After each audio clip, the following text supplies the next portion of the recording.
ng umaga. Mahirap din mahirap din maging content creator. Kasi akala mo sandali lang, magbibideo ka lang, gagawa ng mga content. Pero hindi, kailangan lagi na din iniisipin natin na yung hindi ma-restrict. Kasi minsan kala mo okay na engaging siya. Nangyari pag na in-upload mo na, may restriction.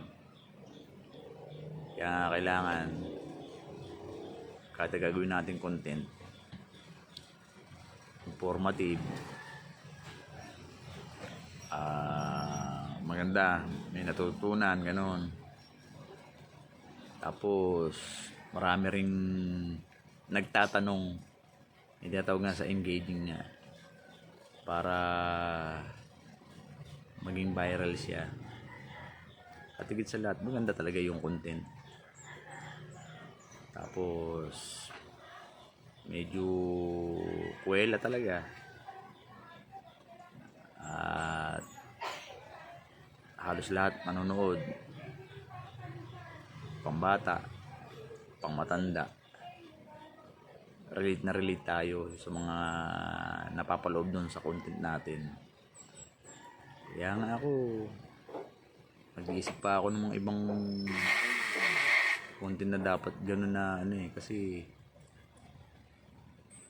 para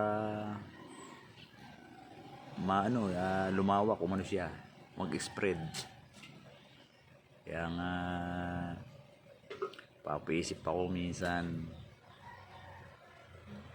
dahil syempre pag ganyang maano pa yung views konti, parang tatamarin. Kasi nga maisip mo, sa tagal mo na nagko-content, parang hindi pa rin umuusad. Kaya nga sa ating mga content creator, lagi tayong tayo na magpursige na makagawa ng magandang content talaga, at tinatawag na top engaging, para magkaroon naman din ng income. Kasi akala nila pag lagi kang gumagawa, kahit na napagtatawanan ka na, akala nila umi-income ka na ng malaki. Hindi nila alam, nag-aano ka lang, papasaya ka lang, good vibes lang ba. Tapos hindi mo naman din naisip na